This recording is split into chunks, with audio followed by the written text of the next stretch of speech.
Pinaputok ang mga daliri saka naupo sa couch. Wala pa sa umpisa. Very vocal na ako sa nararamdaman ko para sa kanya. Pero bakit hindi niya ako napapansin bilang isang babae? Bakit di niya nakikita yung malalaking pagbabago ko? Hindi na ako yung gusgusing bata na napulot niya sa daan 7 years ago. Elisa, naririnig mo ba ang sinasabi mo? Tinignan siya ng dalaga. Hindi ba ako kaibig-ibig ha, Nelson? Napalunok siya. Sino ba naman ang hindi magkakagusto sa ganito kagandang babae?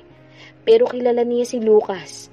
Alam niyang itinuring na niya itong parang isang kapatid since bata pa lamang ito nang matagpuan itong palaboy-laboy sa daan. Huwag mo kong tanungin ng ganyan, Elisa. Halos paanas lamang na sagot niya rito. Hindi ka naman siguro manhid. Alam mo naman sigurong espesyal ka sa akin. Napahinga ito ng malalim. Alam ko, pero hindi ko maintindihan kung bakit si Lucas parang hindi tinatablan sa kagandahan ko. Malungkot na sabi nito sa kanya. Hindi siya makapagsalita. Lucas, sambit ni Savannah. Habang hindi magkamayaw sa nakakakiliting sensasyon na dinudulot ng ginagawa sa kanya ni Lucas. Pakiramdam niya tinatangay siya ng sensasyong iyon sa iba't ibang dimensyon ni hindi niya kayang pangalanan na nararamdaman niya. Basta ang tiyak lang niya, kahit na kailan, hindi niya nadama ang ganitong klase ng pakiramdam sa dati niyang asawa. Mahal na mahal niya si Lucas at habang lumilipas sa mga araw, mas lalo pang lumalalim ang nararamdaman niyang pagmamahal para rito. Hindi niya ma-imagine ang buhay na wala ito sa piling niya. Kung tutuusin, dapat niyang ipagpasalamat kay Leon na pinagtangkaan nito ang buhay niya. Hindi niya makikilala si Lucas kung hindi dahil dito. Muling umakyat ang labi nito patungo sa kanyang mga labi. Niyakap niya ito ng ubod ng higpit. Hinilakyan pa siya nito muli bago muling umibabaw. Saka padarag na nahiga sa tabi niya. Ilang sandali pa naririnig na niya itong nakihilik. Mataman lang niya itong pinagmasdan. Hindi niya alam kung anong mangyayari sa susunod na mga araw. But as long as magkasama sila ni Lucas, alam niyang makakaya nila ang lahat ng mga pagsubok na darating sa kanila. I love you so much, Lucas. Mahinang usal niya habang hinahaplos ang mukha nito. Hindi na naman niya napigilan ang pagbalong ng kanyang mga luha. Ilang beses na siyang muntikang mamatay. Pero palagi itong dumarating para iligtas siya. Ininintay niya rito ang kanyang isang kamay, saka pumikit na rin. Mapayapa na siyang nakatulog dahil alam niyang naroroon lamang si Lucas sa tabi niya. Ginising si Savannah na malalakas na tilaok ng manok. Natutulog pa rin sa tabi niya si Lucas, kaya dahan-dahan siyang bumangon para hindi ito magising. Paglabas niya ng kwarto, inabutan niya si Elisa na naghahanda ng almusal nila sa kusina. Good morning, ate! Nakangiting bati nito sa kanya. Bahagya lamang siya nitong nilingon, saka itinuloy na ang pagsasangag. May nuluto na akong kapeng barako. Nilagay ko na sa termos para hindi ka agad lumamig. Kuha ka na lang kung gusto mong magkape. Salamat, tipid na sagot niya. Saka ginala ang paningin sa paligid. Maliit lang ang bungalow type na bahay, ngunit malaki ang bakuran nito na napapaligiran ng iba't ibang fruit-bearing trees. Tumayo siya at sumilip sa bintana. Ilang taon ka na dito sa bahay na to? Pasimpleng tanong niya kay Elisa. 7 years na, ate, sagot nito sa kanya. Napaangat siya ng isang kilay nang mapansing ate siya ng ate rito. Kay Lucas naman hindi kuya ang tawag nito. Ang sabi sa akin ni Lucas, 10 years old ka pa lang na mapulot ka niyang palaboy-laboy sa lansangan. Kaya para ng kapatid ang turing niya sa'yo. Hindi ba dapat tinatawag mo siyang Kuya Lucas imbis na Lucas lang? Sita niya rito. Hindi ko naman siya kapatid kaya wala naman sigurong masama kung tawagin ko lang siya sa pangalan niya. Pero bakit tinatawag mo kong ate? Hindi mo rin naman ako kapatid. Sita niya rito. Pulang-pula ang mukha nito nang lingunin siya. Habang maaga pa, kailangan niya supili ng kung anumang mali siya na nararamdaman nito para kay Lucas. Gusto ko lang ipaalala sa'yo na nagmamahalan kami ni Lucas. Diretsang sabi niya rito, napangisi ito. Bakit niyo po yan sa akin kailangan sabihin? Tanong nito sa kanya. Para lang alam mo. Aniya, halatang palaban si Elisa. Kahit naman po si Ate Sara, mahal na mahal din dati ni Lucas. Pero nagawa pa rin niyang palitan. Makahulugang sabi nito sa kanya. Natigilan siya. Hindi niya akalaing ganito magsasagot ang babaeng ito, kaya hindi niya ito napaghandaan. Sinipat niya ito mula ulo hanggang paa. May laban naman talaga ang babaeng to. Idagdag pang mas bata ito sa kanya. Besides, di gaya niya, original ang ganda nito. Bigla tuloy siyang nanliit. Pero di siya nagpahalata na nai-insecure siya. Oo, nagawa niyang palitan dahil niloko siya nito. Saad niya. Pero kung inaakala mong babaero si Lucas, nagkakamali ka. Pagkasabi nun, mabilis na siya nitong tinalikuran. Ewan pero kita pa lamang niya sa babaeng iyon, di na talaga niya gusto. Mainit ang dugo niya rito at hindi niya alam kung bakit. Siguro nga dahil halata niyang may gusto ito kay Lucas. Damn it! Huwag kayong tumigil hanggat hindi niyo sila nahahanap. Kailangan maunahan natin sila. Sigaw ni Leon sa lalaking kausap niya sa telepono. Si Brianna, for sure nandyan lang yan sa tabi-tabi. Talasan niyo lang ang mga mata niyo. Yes, boss, sagot ng lalaki. Pinundot na niya ang end button. Sa kagalit na ibinato ang hawak na cellphone. Nangangatal siya sa galit habang naiisip ang mga bagay na maaaring gawin ni Brianna. Lalo pat may hawak itong mga ebidensya ngayon. Kasalanan niya. Bakit ba masyado siya nagtiwala dito? Alam nito ang lahat ng lihim niya. Kung may dapat man siyang unahing iligpit, walang iba kundi si Brianna. Napayo ko mang kanyang mga palad. He created that monster. Napasigaw siya. Tumayo siya at nagpaikot-ikot sa loob ng kanyang opisina. Bakit pa hindi siya nag-isip ng maayos? Dapat, ni-reverse psychology niya si Brianna. Dapat pinasakay na lamang niya ito para hindi ito nag-isip na tumakas. Kasalanan niya dahil hindi niya napigilan ang init ng ulo niya. Napasabunot siya sa kanyang buhok. Kinakabahan siya sa maaaring gawin. Napagkakalat ni Brianna na makakasira sa lahat ng mga plano at ambisyon niya. He has to find her. Lumabas siya ng opisina at tinungo ang kanyang kotse. Nag-drive siya para puntahan ang kamag-anak nito. Baka sakaling may ugnayan si Brianna o ang mga magulang nito sa isa sa mga mag-anak o kaibigan nito. Knowing Brianna, alam niyang hindi ito makakatiis sa mga malalapit dito. Baka sakaling may makapagbigay sa kanya ng impormasyon tungkol sa kinaroroonan nito. Walang hiya! Walang hiya ka! Sigaw habang pinapasok ang maliit na eskinita. Pikon na pikon siya sa mga tambay na nakaharang sa daraanan niya. Oy, Leon! Ikaw pala yan! Shut ka muna! Dinig niyang sabi ng patpating lalaki na sa tanghaling tapat mukhang lasing na. Sunog na sunog ang balat nito. Kulang na rin ang mga ngipin nito at nanlilimahid ang kulay puting sando na suot nito. Itinaas lang niya ang isang kamay saka nagpatuloy sa paglalakad. Big time ka na, kaya suplado ka na. Sigaw ng lalaking kainuman nito. Kaya pala nilayasan ka ni Brianna eh. Kasi iba na talaga ang ugali mo. Bigla siyang napahinto sa narinig. Kunot noon niyang nilingon ng lalaki sa mabilis itong nilapitan. Alam mo ba kung nasan si Brianna? Tanong niya rito. Abay mali ko kung saang lungga siya ngayon nandun. Hindi ako tanungan ng mga nawawalang. Yamot na hinaltak niya ang t-shirt nito. Nasan si Brianna? Tanong niya ulit dito. Unti-unting naglaho ang ngiti sa mukha nito. Bigla naman nagsipagtayuan ang mga kainuman nito at pumalibot sa kanya. Nagtawag pa ang isa sa mga kasamahan nitong tambay. Kaya dumami ang mga tumambay at umikot sa kanya. Napalunok siya. Alam niyang di uubra ang galit niya sa mga ito. Mamamatay siya kapag kinuyog siya ng mga ito. Teka! Nagtatanong lang naman ako kung nasa si Brianna. Mahinahon ang sabi niya nang bitawan ang t-shirt ng lalaki. Nagtatanong lang ha? Anang isang lalaki. Kala mo masisindak mo kami sa mag-aaramong kotse ha?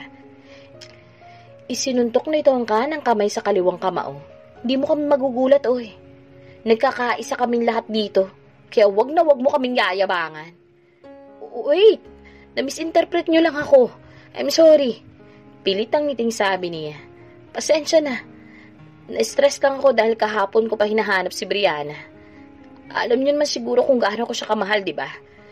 Kaya nag-aalala ako. Nagkaroon lang kami ng konting tampuhan pero mukhang ayaw na niya makipagbati.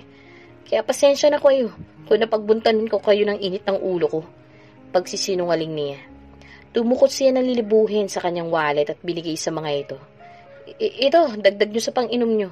Pasensya na talaga. Pero kung may balita kayo tungkol kay Brianna, pakitawagan nyo na lang ako. Nag-iwan siya ng isang calling card. Babayaran ko kung sino makakapagturo sa kanya. Alam nyo naman siguro kung gaano ko siya kamahal. Miss na miss ko na siya. Dinampot ng patpating lalaki ang nilapag niyang calling card sa mesa. Saka nagkatinginan ng mga ito. Pasensya na talaga. Sabi niya nagmamadaling umalis sa pulumpo ng mga mababahong tambay. Ang totoo kanina pa siya nasusuka sa amoy ng mga ito. Ang mali nga lang niya, pumasok siya sa teritoryo ng mga hampas lupang ito nang wala man lamang siyang mga kasamang bodyguards. Ngunit may araw rin ang mga ito sa kanya. Hindi niya palalampasin ang ginawa ng mga itong pagpapahiya sa kanya. This is so wrong, sita ni Lucas sa ama. Nang tawagan niya ito sa kanyang smartwatch. Ginawa ninyong patibong si Savannah para lang sa... Napailing siya. Hindi ako makapaniwalang ikaw mismo ang lumalabag sa sinumpaang adhikain ng ating organisasyon. Masamang-masama ang loob na sabi niya sa ama. Anak, ginagawa ko lang ang lahat ng to para sa ikabubuti ng ating organisasyon. Oo, ginamit ko si Savannah, pero ginawa ko yun para pangalagaan ang grupo natin. Dumilim ang anyo niya. At pinayagan mo si Sarah na gawin ang mga kabalbalang to? Pati sarili mong anak hinayaan mo mapaglaruan ng babaeng yun? Anong klaseng magulang ka? Sumbat nito sa kanya. Parehong-pareho lang kayo ni Sarah. Baliwala sa inyo ang lahat. Magawa nyo lang ang gusto nyo. Ani ang bahagya pang napaismit. And don't give me that bullshit reason na nagsasakripisyo kayo para sa samahan. I won't buy it. Ang sabihin nyo, nag-i-ego trip lang kayo. Dahil akala nyo, you can get away with everything. Lucas, enough of bullshitting me! Galit na sabi niya rito, saka pinatay ng smartwatch para tapusin na ang pakikipag-usap dito. Alam niyang hindi na niya maaaring pagkatiwalaan pa ngayon ng ama. Simula na malaman niya nakipagsapwatan nito kay Sarah. Hindi rin sila nito maaaring matrace, kung kaya't hinubad na niya ang suot na smartwatch at pinuntan si Savannah sa loob ng bahay. Kailangan na nating umalis dito bago pa nila tayo matuntun. Pabulong na sabi niya sa babae. Balisa ang mukha nang tingnan niya ito. Saan na naman tayo magtatago ngayon, Lucas? Nag-aalalang tanong nito sa kanya. Lumiliit na masyado ang mundo natin.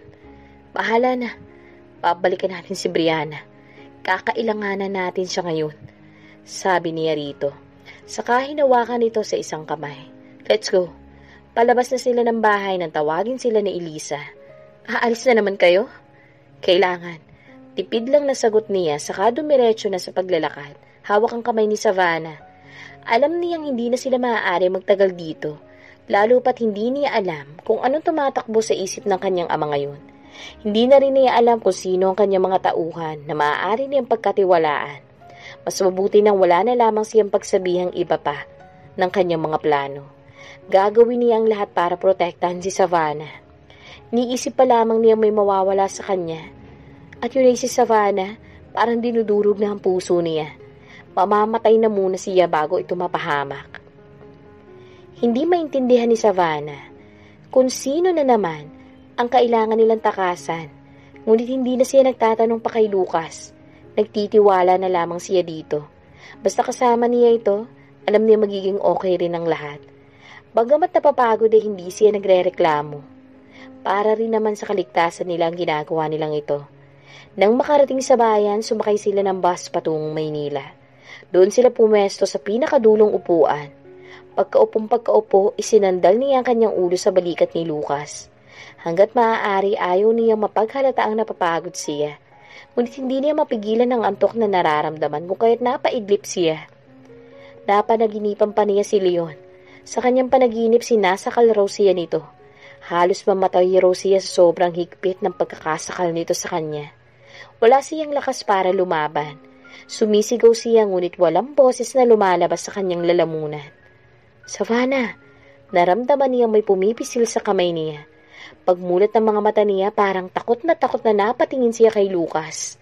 Nananaginip ka. Halos pabulong na sabi nito sa kanya. Tumango siya saka umayos ng upo. Pagtingin niya sa bintana, nasa loob na sila ng Maynila. Hindi niya akalaing isang oras na rin pala siyang nakatulog, kaya pala kumakalam ng sikmura niya. Babalik tayo sa motel. Kailangan mahanap natin si Brianna bago pa tayo maunahan ni Leon. Sabi ni Lucas sa kanya. Sana lang nandun pa siya sa motel na yun.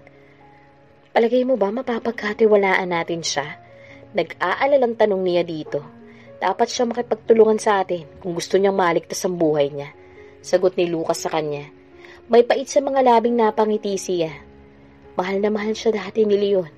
Di ko akalain na darating sa point na pati siya pagbabalaki na rin patay ng hayop na lalaking yun. Talagang halang ang kaluluwa ni Leon. Di ko alam kung ano tumatakbo sa utak niya. Imagine, pinagtangkaan nila akong patayin para magsama sila ng malaya.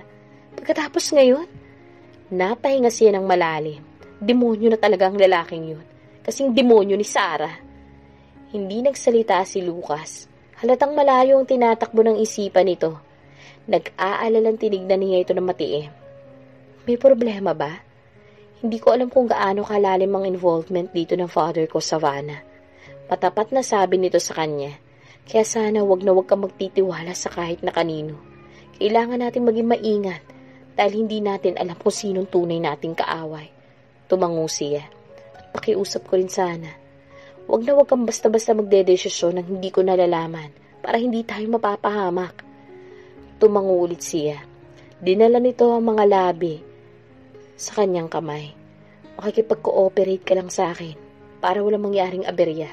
Basta magtiwala ka sana na ang lahat ng ginagawa ko para sa'yo. Okay? Alam ko naman yun. Kaya salamat. Palagi mo kong pinoprotektahan kahit pamalagay ang buhay mo sa panganib. Pero please, wag na wag mong ilalagay ang buhay mo sa panganib, okay? Aalagahan ko ang sarili ko. Kinabig nito ang ulo niya at isinandal sa dibdib nito saka hinalikan siya sa ulo. I love you, Savannah. Halos paanas labang nasabi nito sa kanya. Napangiti siya. Ramdam niya ang pagmamahal nito. Bagay na kailanman ay di niya naramdaman sa dati niyang asawa. Panatag ang kaloobang pinisil niya ang kamay nito. Nang makarating sila ng Maynila, sumakay sila ng taxi at nagpatid patungo sa dating motel kung saan sila nag-check-in sa pagbabaka sakali na mahanap nila doon si Brianna. Nagtanong-tanong rin ito sa receptionist ngunit wala naman ito makuhang sagot mula sa mga ito. Hindi naman magsasalita ang mga yan. Takot lang nila matanggal sa trabaho, sabi niya kay Lucas. Mabuti pa pumasok na tayo sa room natin. Gusto ko makapagpahinga na maayos. Tumango ito at lumakad na sila patungo sa elevator. Binubuksan ni Lucas ang kanilang kwarto nang mamataan niya si Brianna mula sa dulo ng pasilyo. Brianna! Tawag niya sa pangalan nito. Nagulat pa ito pagkakita sa kanila. Akmang tatakbo ito ngunit mabilis itong nasundan ni Lucas at napigilan. Hindi mo kami kalaban. Pagbibigay assurance dito ni Lucas. Takot na nagpalipat-lipat ang tingin nito sa kanilang dalawa, lalo na sa kanya. Maya-maya napaiyak na ito. Pinagbabalakan akong patayin ni Leon. Mangiyak-ngiyak na sabi nito sa kanila. Hindi na ako safe dito. Alam ko, sagot niya. Nakita kitang kausap niya. Malamang kasabot ka sa planong pagpatay sa akin. Waring gustong maghisterya na sinasabi nito. Hindi siya ang nakita mong kausap ni Leon. Nakita mo naman, di ba? Dalawa silang Sarah, sabi ni Lucas dito. Natahimik ito. Yung dati kong asawa na si Sarah ang nakita mong kausap ni Leon. At pareho silang mapanganib, sabi pa ni Lucas dito. Hindi ito nagsasalita. Waring pinag-iisipan kung dapat nga ba salin na itong paniwalaan at pagkatiwalaan. Hindi mo kami kaaway. In fact, gaya mo, gusto rin nila akong patayin, sabi niya kay Brianna. Kumunot ang noon nito. May pait sa mga labing napangiti siya. Hindi ko alam kung tama nga ba itong ginagawa ko. Na kinakausap kita. Ang laki rin kasi ng atraso mo sa akin, alam mo ba yun? Ha? Ako pa bang may atraso sa'yo? Ikaw nga itong lumalandi sa asawa ko. Sita ni Brianna sa kanya. Asawa? Nakangising tanong niya rito. Sino ba ang totoong asawa ni Leon? Hindi ba si Savannah? Alam mo ba kung nasan ngayon si Savannah? Hindi ba magkasama kayo nagplanong patayin siya? Nashock si Brianna sa sinabi niya. Akmang tatakbo ito palayo, ngunit mabilis niya itong hinawakan sa braso. Hindi mo matatakasan ang kasalanan ginawa mo, Brianna. Sisingilin ka ng kapalaran. Kaya ngayon, pinagbabalakan ka na rin patay ni Leon. Palibhasa pinagsawaan ka na niya. Hindi ko alam sinasabi mo. Bitiwan mo ako! Sabi nito nagpupumiglas. Kailangan mo ng tulong namin kung gusto mo makaligtas ka sa kamay ni Leon, Brianna. Mahinahong paliwanag sa kanya ni Lucas. Kung pagtitiwalaan mo kami, matutulungan kita. Pero kailangan mo makipagtulungan din. Doon tayo mag-usap sa kwarto. Nag-aalangan itong napatingin kay Lucas. Sinenyasan siya nitong bitawan si Brianna. Kung kaya't binitawan niya ito. Maya-maya pa, hopeless na bumuntong hininga ito ng malalim. Paano niyo ako matutulungan? Pag-usapan natin yan, sabi ni Lucas. Naiginiya ito patungo sa kwartong inuukupan nila. Di niya alam kung dapat nga ba nilang pagtiwalaan si Brianna. Ngunit alam niyang mas alam ni Lucas kung anong ginagawa nito. Hindi naman siguro ito gagawa ng bagay na mas ikakapahamak nilang dalawa.